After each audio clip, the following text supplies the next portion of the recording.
Good morning students. Now आज हम discuss कर रहे हैं market equilibrium under perfect competition and effect of shift in demand and supply. ये चैप्टर में लास्ट चैप्टर बुक का आपका।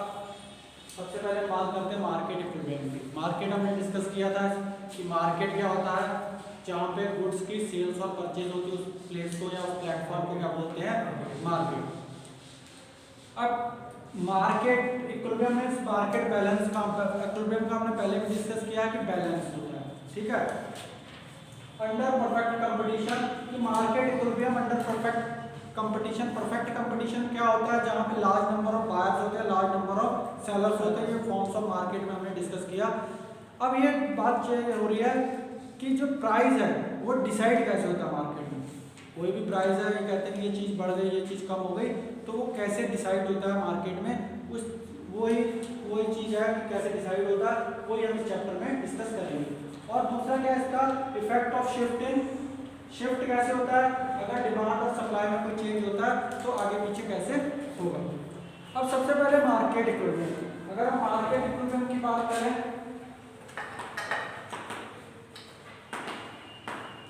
मार्केट इक्विलिब्रियम क्या होता है, Dx equals to Sx, demand of X commodity equals to supply of X commodity.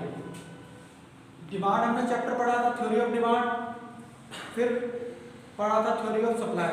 Demand क्या था, when a consumer is ready to buy. अगर कोई भी कंज्यूमर, हम डिमांड चैप्टर को किस पॉइंट ऑफ व्यू से देखते हैं, कंज्यूमर के, कस्टमर के, ठीक है। और सप्लाई को किस पॉइंट ऑफ व्यू से देखते हैं, प्रोड्यूसर के, जो चीज बनाता है। तो डिमांड क्या था कि डिमांड कब होगी किसी भी चीज की, कि जब कोई भी कंज्यूमर उस चीज को लेने को तैयार होगा एट डिफरेंट पॉसिबल प्राइसेस पे, तो उस चीज की डिमांड होगी। और सप्लाई कब होगी, जब जो प्रोड्यूसर है वो उस चीज को बेचने के लिए तैयार होगा उस प्राइस पे, तो वो किस चीज क्या चीज होगी, उसकी सप्लाई। सप्लाई हमने पढ़ा था कि स्टॉक का पार्ट होता है, स्टॉक होता है, स्टॉक का पार्ट जो है सप्लाई। अब डिमांड की जो रिलेशन हमने पढ़ी थी वो क्या थी, नेगेटिव। जब प्राइस बढ़ेगा तो डिमांड कम होगी और प्राइस कम होगा तो डिमांड बढ़ेगी। बट सप्लाई की जो रिलेशन है वो क्या है, प्राइस बढ़ेगा तो सप्लाई भी बढ़ेगी और प्राइस कम होगा तो सप्लाई भी कम होगी। क्योंकि प्रोड्यूसर ये चाहता है कि ज़्यादा से ज़्यादा मैं प्राइस हो तभी उस चीज़ को बेचूं। अब एक इसमें आता है इक्विलिब्रियम प्राइस। इक्विलिब्रियम प्राइस का भी यही है, जैसे इक्विलिब्रियम मार्केट है, इक्विलिब्रियम एक वर्ड आता है इसमें, इक्विलिब्रियम प्राइस। इक्विलिब्रियम प्राइस का भी क्या है, जहां पे Dx, डिमांड ऑफ X और डिमांड ऑफ सप्लाई बराबर आ जाएंगे, वो जो प्राइस होगा वो उसको क्या बोलेंगे हम, इक्विलिब्रियम प्राइस। एक वर्ड आता है इसमें आपका इक्विलिब्रियम क्वांटिटी, कि क्वांटिटी कितनी होगी। क्वांटिटी का मीनिंग क्या है कि कितनी क्वांटिटी जो है उस रेट पे बिक रही है या फिर उतनी डिमांड हो रही है। तो तीनों चीजें हम डिस्कस करेंगे। अब इसमें मार्केट में परफेक्ट कंपटीशन में इसको कैसे किया जाता है, जैसे मैं आपको एक का बना देता हूँ। मान लो ये प्राइस है, एक आइसक्रीम है, सपोज दैट आइसक्रीम का प्राइस है 1 2 3 4 5। प्राइस बढ़ रहा है, ये आपका Dx, demand of X commodity, और ये है Sx, supply of X commodity. अब प्राइस 1 है तो इसकी सपोज दैट 50 मान लो बिक रही है, 40 30 20 और 10। ये क्या, 10 20 30 40 50। मतलब प्राइस बढ़ेगा तो डिमांड इसकी कम होगी, ठीक है। और प्राइस बढ़ रहा है तो इसकी डिमांड जो है कम हो रही है। प्राइस बढ़ रहा है तो डिमांड इसकी सप्लाई जो है वो बढ़ रही है। प्रोड्यूसर क्या चाहेगा, जैसे जैसे प्राइस बढ़ेगा वो और आइसक्रीम बनाएगा और सप्लाई करेगा, ज़्यादा ज़्यादा उसको प्रॉफिट होगा। लेकिन कस्टमर क्या करेगा, कंज्यूमर क्या करेगा, जैसे जैसे प्राइस बढ़ेगा वो डिमांड जो है कम करेगा। कुछ लोग हैं लेने लगे हैं, कुछ लोग उसको खरीदने से मना कर देंगे। अब इसमें आता है कि कहाँ पे इक्वल हो रहा है। अब हमने इक्वल में मार्केट है जहाँ पे डिमांड ऑफ X और सप्लाई ऑफ X है, कि इक्वल कहाँ पे हो रहा है। तो इक्वल किस पॉइंट पे हो रहा है, इस पॉइंट पे। यहाँ पे 30 है, मीन्स डिमांड और सप्लाई जो है वो इक्वल है, ठीक है। तो इसको क्या बोलेंगे हम, इक्विलिब्रियम क्वांटिटी। जो थर्ड वन है आपका इक्विलिब्रियम क्वांटिटी, ये क्या हो जाएगा आपका, इक्विलिब्रियम प्राइस हो जाएगा। ये और ये क्या है, यहाँ पे dx और ds होगा, वो क्या कहलाएगा आपका इक्विलिब्रियम मार्केट। अब अगर इसको हम कर्व के अकॉर्डिंग देखते हैं कि कर्व में प्राइस कैसे डिसाइड होगा, तो जैसे कि हमने बनाया x y 0, यहाँ पे आपका क्वांटिटी और यहाँ पे है प्राइस। प्राइस कितना दे रखा है, 1 2 3 4 5, क्वांटिटी है 10 20 30 40 50। अगर हम पहले डिमांड लेके चलते हैं तो जब 1 है प्राइस 1 है तो डिमांड कितनी है 50 है, ठीक है, और 2 है तो कितनी है 40 है, 3 है तो 30 है, 4 है तो 20 है और 5 है तो 10 है। मीन्स जैसे जैसे प्राइस बढ़ा है वैसे वैसे डिमांड जो है वो कम है। तो यहाँ पे अगर इसका प्राइस 1 है तो इसकी डिमांड कितनी है, यहाँ पे याद रखिए पॉइंट, प्राइस 1 है तो डिमांड 50 है, 2 हुआ तो प्राइस डिमांड कितनी हो गई 40, फिर कितनी हो गई 30, फिर 40 पे है 20 और यहाँ पे है 10। मीन्स इसका जो कर्व बनेगा इस तरीके से आ जाएगा।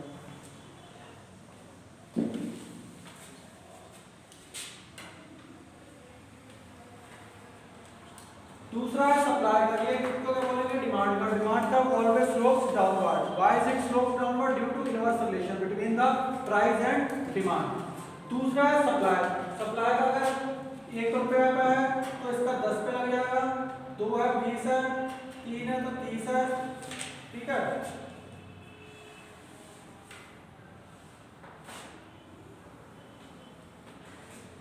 इस तरीके से ये आएगा, ये आएगा आपका सप्लाई।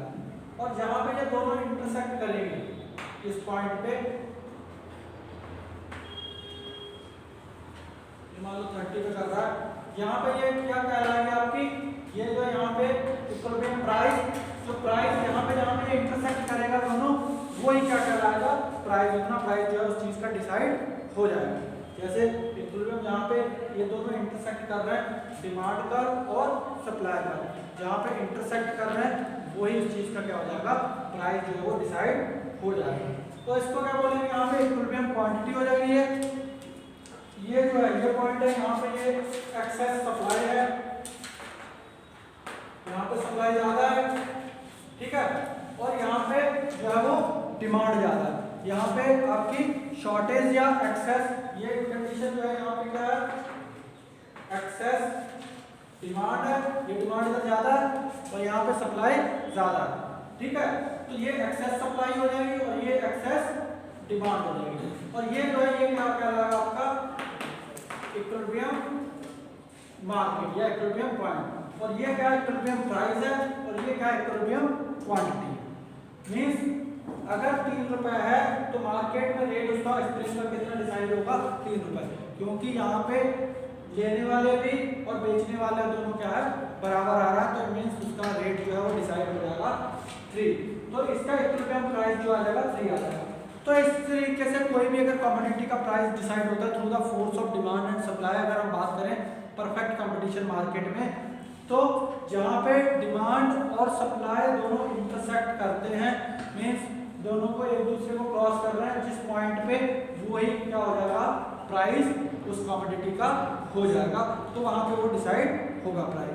तो ये हमने डिस्कस किया कि इक्विलिब्रियम क्वांटिटी क्या है, इक्विलिब्रियम प्राइस क्या है और इक्विलिब्रियम मार्केट इक्विलिब्रियम क्या है। अब नेक्स्ट इसमें है कि चेन इफेक्ट। जो चेन इफेक्ट है कि इसमें चेन इफेक्ट में क्या क्या चेंज होगा, अगर डिमांड बढ़ेगी तो क्या होगा और अगर मींस सप्लाई बढ़ेगी तो क्या चेंज आएगा। अगर इसी में हम डिस्कस करें कि अगर डिमांड बढ़ रही है, सपोज दैट ये हमने पॉइंट बनाया, अगर डिमांड अब बढ़ गई, प्राइस वही है लेकिन अब इसकी डिमांड जो है यहाँ से यहाँ पहुँच गई, ये D1 है मान लो, यहाँ पे D1 हो गया, ठीक है। डिमांड पहले 30 थी, अब कितनी हो गई 40 तक पहुँच गई। तो अब डिमांड बढ़ेगी तो इसका प्राइस भी क्या हो जाएगा, अब यहाँ पे इंटरसेक्ट कर रहा है तो प्राइस क्या हो जाएगा इंक्रीज कर जाएगा, प्राइस जो है वो बढ़ जाएगा। जैसे हमने पहले डिस्कस किया था कि प्राइस और डिमांड का जो रिलेशन वो क्या है नेगेटिव है।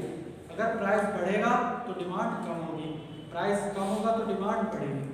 उसमें पहले प्राइस चल रहा है, अगर पहले डिमांड बढ़ती है तो पॉजिटिव रिलेशन हो जाएगा। यहाँ पे पहले डिमांड बढ़ी फिर प्राइस को बढ़ना पड़ेगा, ठीक है। अगर पहले डिमांड बढ़ रही है तो प्राइस बढ़ जाएगा, और अगर पहले प्राइस बढ़ रहा है तो डिमांड कम हो जाएगी। तो इसमें डिमांड पहले जो है डिमांड बढ़ी तो प्राइस इसका बढ़ गया। अगर इसी में देखें हम डिमांड यहाँ पे है, ये कम हो गई, यहाँ पे D2 है, ये अब यहाँ पे इंटरसेक्ट कर रहा है तो प्राइस जो है यहाँ पे आ जाएगा, प्राइस जो है वो कम हो, ठीक है। मतलब अगर डिमांड कम हुई तो ये क्या है, शिफ्ट है जो हमने ये करा कि effect of shift in demand और सप्लाई में अगर चेंज हो रहा है तो क्या इससे फर्क पड़ेगा, प्राइस बढ़ेगा या फिर कम होगा। तो अगर डिमांड बढ़ रही है तो प्राइस भी बढ़ रहा है, और डिमांड कम हो रही है तो प्राइस भी कम हो रहा है। ये किस चीज का है, हमारा डिमांड का। अगर हम इसके बाद सप्लाई की बात करें कि इफेक्ट ऑफ सप्लाई, अगर सप्लाई बढ़ रही है, मान लो हमने इधर का बना रहे हैं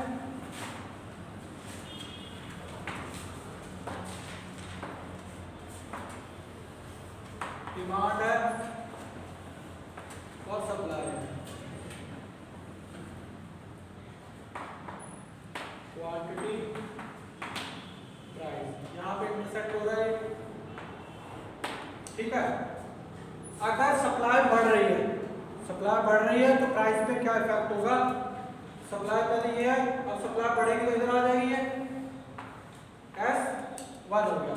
अब यहाँ पे इंटरसेक्ट कर रहा है, सप्लाई जो है इसकी बढ़ गई, तो सप्लाई बढ़ेगी तो प्राइस क्या हो जाएगा, कम हो जाएगा। प्राइस जो है ये P है, ये P1 हो गया, मीन्स प्राइस जो है वो नीचे आ गया। ये Q है, ये Q1 है, मीन्स प्राइस जो है वो नीचे आ जाएगा। ऑब्वियस सी बात है, जनरल बात है, अगर किसी भी चीज़ का सप्लाई बढ़ जाएगी, मान लो इस समय रेट जो है, इस समय मान लो प्याज का रेट है, प्याज का रेट मान लो 50 रुपये चल रहा है, अगर उसकी सप्लाई बढ़ जाएगी तो उसका रेट ऑटोमेटिकली नीचे आ जाएगा, ठीक है।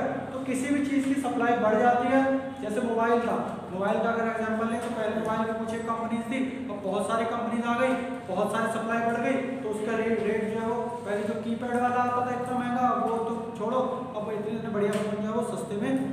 किसी भी चीज़ की जब सप्लाई बढ़ जाएगी, डिमांड जितनी उससे ज़्यादा सप्लाई बढ़ जाएगी तो रेट जो है वो कम हो जाएगा। तो इसमें क्या सप्लाई जो है वो बढ़ गई, अगर इसी में सप्लाई उसकी कम हो जाए, जैसे प्याज की अगर एग्जांपल लें, अब उसकी वजह क्या रेट बढ़ने की, सप्लाई उसकी जितनी डिमांड थी उससे सप्लाई जो है वो कम होगी। तो सप्लाई अगर कम हो रही है तो इधर हो जाएंगे S2 पे, यहाँ पे आ रही है Q2, तो सप्लाई अगर कम होगी तो प्राइस जो है उसका बढ़ जाएगा, ठीक है। तो ये डिमांड का था, ये सप्लाई का था, मीन्स अगर प्राइस अगर डिमांड बढ़ रही है तो प्राइस भी बढ़ेगा, अगर डिमांड कम हो रही है तो प्राइस भी कम हो जाएगा। अगर उसके बाद हम सप्लाई की बात करें, अगर सप्लाई बढ़ रही है, डिमांड उतनी है, डिमांड मान लो 100 ही है, अगर हम बात करें डिमांड 100 की है पहले और सप्लाई भी 100 है, अब ये डिमांड है और ये सप्लाई है। अब डिमांड तो 100 ही है लेकिन सप्लाई जो है वो 120 हो गई, तो जब सप्लाई ज़्यादा हो जाएगी डिमांड से तो रेट जो है वो कम हो जाएगी।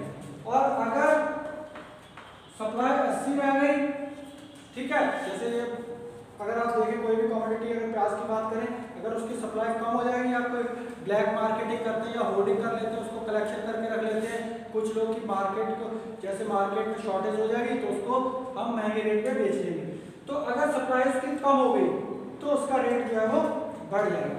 तो डिमांड वही है बट सप्लाई अगर ज़्यादा या कम हो रही है तो उस पर इफेक्ट आएगा, इसमें सेम रहेगा, इसमें प्राइस कम हो जाएगा और इसमें सप्लाई प्राइस जो है वो बढ़ जाएगा। अगर इसी को हम डिमांड सप्लाई वही है, अगर ये सप्लाई की बात करें, डिमांड और सप्लाई, मान लो ये सप्लाई 100 ये तीनों जगह,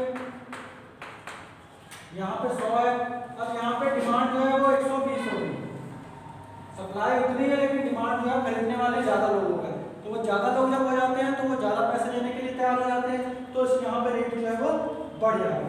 और अगर यहाँ पे डिमांड 80 आ गई, ठीक है, तो उसकी सप्लाई उतनी है लेकिन डिमांड अगर कम हो गई तो उसके रेट जो है वो कम हो जाएंगे। जैसे आप देखते हैं आप बुलंद का है तो इस समय जो कस्टमर ज़्यादा होंगे तो वो रेट अपने मनमाफिक लेंगे, जैसे आपका सीजन ऑफ हो जाता है तो वही चीज़ जो है 2000 की होगी वही 1000 1000 रुपये में मिल रही होगी। क्यों, क्या वजह होती है कि उस समय स्टॉक तो क्लियर कर रही होगा, लेकिन उस समय उनके पास कस्टमर नहीं होते, सप्लाई तो उतनी है ही, सामान उनके पास उतना ही है, लेकिन वो क्या है, उनके पास डिमांड जो है उस समय नहीं है। अब आप देखिए कोई भी शॉपकीपर है, कोई भी है, प्रोड्यूसर है, वो क्या करता है, जब उसको रेट ज़्यादा हो या सीजन हो तो वो उसको ये देखता है कि अगर लेना है तो आप खरीदें, नहीं खरीदना तो कोई दिक्कत नहीं है, आप रेट यही रहेगा। लेकिन जैसे ही उसकी डिमांड कम हो जाती है तो उसको कम रेट पे भी जैसे तैसे उसको बेचने की वो कोशिश करता है कि ये जो है सामान जो हमारा क्लियर हो जाए। अब इसमें एक है कि change in demand and equilibrium price some exceptional situation. Exceptional situation में क्या है कि अगर डिमांड या सप्लाई जो है वो परफेक्टली इलास्टिक है, मतलब परफेक्टली इलास्टिक का मीनिंग क्या है, इंक्रीज या डिक्रीज हो रही है, ठीक है, अगर बढ़ रही है या फिर कम हो रही है। तो अगर हम यहाँ पे करें कि इंक्रीज इन डिमांड, अगर डिमांड जो है वो बढ़ रही है, जैसे हमने डिमांड का बनाया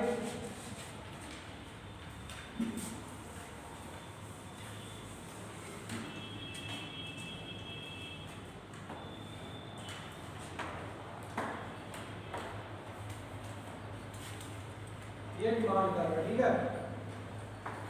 अब इसमें क्या है, परफेक्टली इलास्टिक है। परफेक्टली इलास्टिक का मीनिंग क्या होता है कि इंक्रीज और डिक्रीज होगी। अगर डिमांड इंक्रीज हो रही है तो उसी हिसाब से सप्लाई भी बढ़ जाएगी, और अगर डिमांड कम हो रही है तो सप्लाई भी कम हो जाएगी। तो उसमें प्राइस पे कोई भी फर्क नहीं पड़ता। जैसे पहले ये डिमांड है, ठीक है, अब डिमांड ये हुई, D1 हुई, पहले यहाँ पे है, अब यहाँ पे हो गई, तो प्राइस पे कोई भी चेंज नहीं होगा। सप्लाई जो है वो उसके अकॉर्डिंग बढ़ रही है, जितना प्राइस बढ़ रहा है वो जितनी डिमांड बढ़ रही है उतनी सप्लाई बढ़ रही है, तो प्राइस पे कोई भी फर्क नहीं पड़ेगा। फर्क कब पड़ता है, जब डिमांड बढ़ रही है और सप्लाई नहीं बढ़ पा रही है, तो क्या होता है, प्राइस जो है वो बढ़ना तय हो जाते हैं। दूसरा, अगर इसी में हम शो कर रहे हैं इसको कम हो रही है यहाँ पे, तो भी कोई दिक्कत नहीं है, ये D1 है और ये D2 हो जाएगा। मीन्स अगर कम भी हो रही है तो उसकी सप्लाई भी कम हो जाएगी, उसके प्राइस में कोई भी इफेक्ट नहीं आएगा। नेक्स्ट, इसमें अगर बात करें हम, अगर सप्लाई परफेक्टली इलास्टिक है तो सप्लाई जो है वो चेंज नहीं हो सकती। इसमें क्या, सप्लाई जो डिमांड है वो परफेक्टली इलास्टिक है, वो उसके अकॉर्डिंग एडजस्ट हो सकती है। और अगर सप्लाई जो है वो परफेक्टली इनइलास्टिक है, ये इलास्टिक था, एडजस्ट हो जाएगी।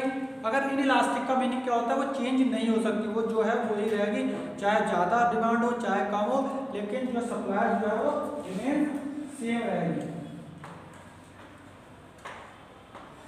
ये वाला सप्लाई है, ठीक है, डिमांड है, ये D1 है, ठीक है, ये आपका प्राइस हो गया। अगर यहाँ पे सप्लाई है, प्राइस ये हो गया। अगर आप डिमांड बढ़ रही है, डिमांड यहाँ पे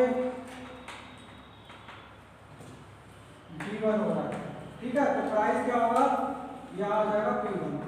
मीन सप्लाई अगर 100 और हमने अभी डिस्कस किया था, तो वो 100 है, वो चेंज नहीं हो सकती है, ना ज़्यादा हो सकती है ना कम हो सकती है, तो वहाँ पे प्राइस बढ़ जाएगा। अगर ये डिमांड कम हो जाएगी D2, तो ये प्राइस जो है यहाँ पे आ जाएगा P2 पे, प्राइस जो है वो कम हो जाएगा। मीन्स यहाँ पे क्या है, ये परफेक्टली इनइलास्टिक। अगर डिमांड परफेक्टली इलास्टिक है, ठीक है, तो उसमें भी यह प्राइस पे कोई भी चेंज नहीं आएगा, प्राइस जैसा वैसा ही रहेगा, लेकिन खाली चेंज क्या होगा, सप्लाई जो है वो बढ़ जाएगी या फिर कम हो जाएगी। अगर सप्लाई बढ़ रही है तो डिमांड भी बढ़ जाएगी, सप्लाई कम होगी तो डिमांड भी कम हो जाएगी, ठीक है, तो उसमें प्राइस पे कोई भी चेंज नहीं होगा। अगर इनइलास्टिक है, इनइलास्टिक अगर बात करें, डिमांड जो है या सप्लाई जो है वो क्या इंक्रीज सप्लाई हो रही है, लेकिन डिमांड क्या इनइलास्टिक है, डिमांड उतनी ही रहेगी जितनी है। अगर डिमांड उतनी ही रहेगी, सप्लाई बढ़ रही है, तो प्राइस पे क्या इफेक्ट होगा, प्राइस जो है वो कम हो जाएगा। मतलब डिमांड 100 है लेकिन सप्लाई जो है वो 100 से ज़्यादा होगी, ठीक है, तो डिमांड 100 ही रहेगी तो रेट जो है वो कम हो जाएगा, सप्लाई बढ़ेगी।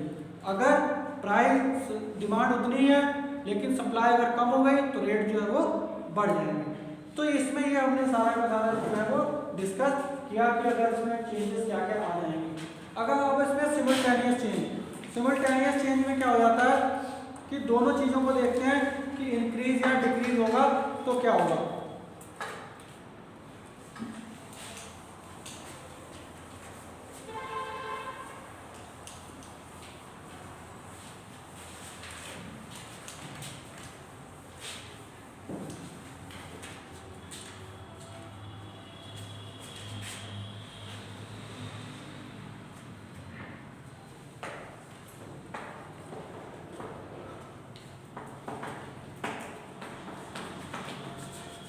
ये हमारा डिमांड कर रहा है और ये सप्लाई कर रहा है। यहाँ पे प्राइस हो गया, क्वांटिटी हो गई।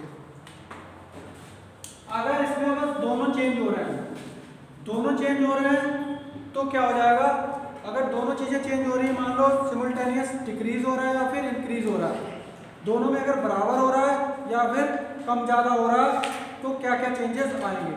अब जैसे यहाँ पे है इंक्रीज इन डिमांड, अगर डिमांड जो है वो बढ़ रही है, यहाँ पे डिमांड जो है वो बढ़ रही है, सप्लाई भी बढ़ रही है, लेकिन डिमांड ज्यादा बढ़ रही है in comparison to supply. Supply इतनी बढ़ रही है लेकिन डिमांड इतनी बढ़ी और सप्लाई इतनी बढ़ी है। ठीक है, D1।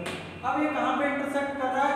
जो ये नया कर्व हमने बनाया, एक ये लाइन ड्रॉ की और एक ये लाइन ड्रॉ की, तो यहाँ पे आ रहा है Q1, तो इसमें प्राइस जो है वो बढ़ जाएगा। यहाँ पे आ रहा है ये, तो प्राइस जो है इसका बढ़ जाएगा, P1 यहाँ पे आ रहा है। मीन्स दोनों चीजें चेंज हो रही हैं, लेकिन अगर देखा जाए तो डिमांड सप्लाई के कंपैरिजन ज्यादा बढ़ रही है। अगर दोनों इक्वल बढ़ रही हैं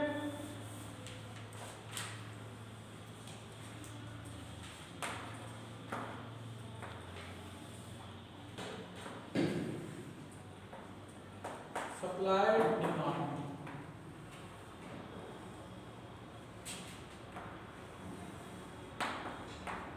जितनी डिमांड बढ़ी उतनी ही सप्लाई बढ़ी, तो इसमें कोई भी चेंज नहीं आएगा। यही लाइन खाली आगे ड्रॉ हो जाएगी, मीन्स प्राइस पे कोई भी चेंज नहीं आएगा, क्योंकि जितना डिमांड बढ़ी उतनी सप्लाई बढ़ी, तो उसमें प्राइस पे कोई भी इफेक्ट नहीं आएगा। अगर इसमें तीसरी चीज है कि सप्लाई ज्यादा बढ़ रही है और डिमांड उसके कंपैरिजन कम बढ़ रही है, अगर हम इसमें तीसरी चीज देखें,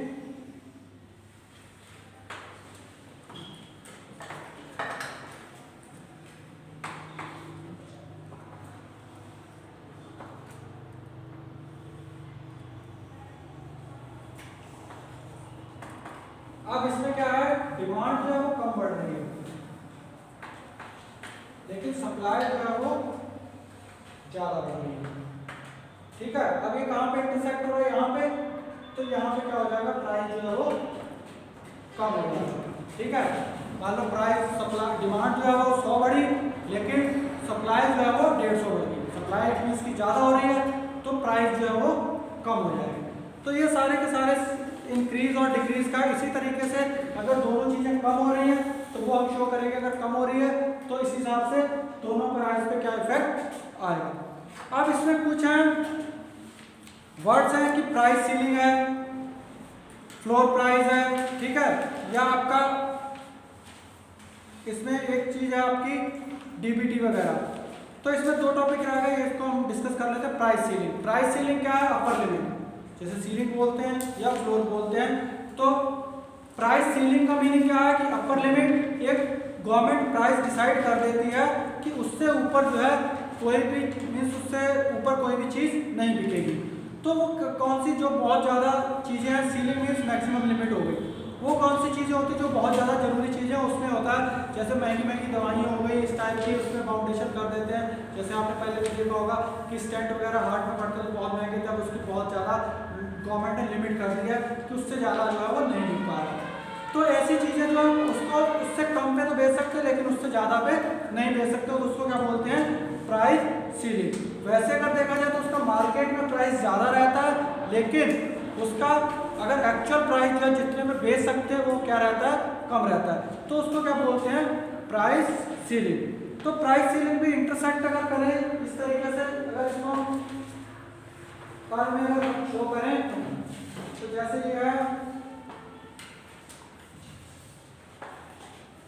डिमांड सप्लाई, ये यहाँ पे इंटरसेक्ट कर रहा है, ठीक है, लेकिन उसको तो शो करेंगे यहाँ पे सप्लाई इंटरसेक्ट तो यहाँ पे कर रहा है, लेकिन प्राइस सीलिंग क्या है, मार्केट प्राइस से वो कम पे डिसाइड करेंगे उसको, मार्केट रेट से उसका रेट जो है वो कम होगा, वो क्या कहलाएगा, प्राइस सीलिंग। मतलब मार्केट रेट जितना भी होगा उसका वैसे जो है रेट जो है वो क्या कहलाएगा, कम होगा, तो इसको क्या बोलेंगे, सीलिंग प्राइस। तो ये बहुत जो ज़्यादा जरूरी चीज़ें उन पे इस तरीके से ये लगाया जाता है। दूसरा क्या है, floor price. Floor price mostly आप इसमें देखते हैं जिसको एमएसपी भी बोलते हैं, जितने फार्म प्रोडक्ट्स हैं, मतलब धान वगैरह, गेहूं वगैरह, ये सारी चीज़ें हो गई, इसमें एमएसपी प्राइस या गन्ना वगैरह है, ठीक है, तो उसमें लगता है एमएसपी प्राइस। उसमें क्या होता है, मार्केट में उस चीज़ का रेट कम होता है, लेकिन उसका एमएसपी जो है वो फ्लोर प्राइस जो होता है वो ज़्यादा होता है। जैसे अभी आप धान की बात करें तो धान जैसे 1200-1400 में बिक रहा है, ठीक है, वैसे एक्चुअल में उसका रेट जो एमएसपी क्या है 1868 है या 1888 है, तो रेट ज़्यादा है। तो वो बात होती है कि अगर एक्चुअल वैसे उसका जो है उस रेट से कम नहीं बिकना चाहिए, बट मार्केट में उसका रेट जो है वो कम है, तो उसको अगर हम इस तरीके से ड्रॉ करें, यहाँ पे मैं ड्रॉ करके दिखा देता हूँ आपको, जैसे ये है, ठीक है, लेकिन इसका जो रेट है मार्केट रेट से इसका ज्यादा रेट जो है वो डिसाइड होगा, इसको क्या बोलेंगे, फ्लोर प्राइस, मींस उसका जो रेट है मार्केट रेट से थोड़ा ज्यादा होगा, तो उसको क्या बोलते हैं, फ्लोर प्राइस। तो ये आपका चैप्टर जो है इसको आपने डिस्कस किया, इसमें हमने प्राइस डिटरमिनेशन किया, प्राइस डिटरमिनेशन की कि किस तरीके से मार्केट में जो किसी भी प्रोडक्ट का, कमोडिटी का जो प्राइस जो है डिसाइड होता है। और एक तो वो डिसाइड होता है कहाँ पे होता है, जहाँ पे दोनों इंटरसेक्ट होते हैं, सप्लाई और डिमांड का। दूसरा, अगर इफेक्ट क्या पड़ता है, अगर शिफ्ट हो रहा है, सप्लाई बढ़ रही है या डिमांड बढ़ रही है, तो उससे क्या फर्क आएगा, वो सारा का सारा हमने इसमें डिस्कस किया। नेक्स्ट वो किया लोड प्राइस और आपका सीलिंग प्राइस। तो स्टूडेंट्स आप इसको कंप्लीट करके इसके कर्व बना लेंगे अच्छे से, पेंसिल से पूरे के पूरे ड्रॉ करेंगे अच्छे से कर्व, और इसको पूरा का पूरा नोट्स जो है इसको कंप्लीट कर लेंगे। Okay, thank you.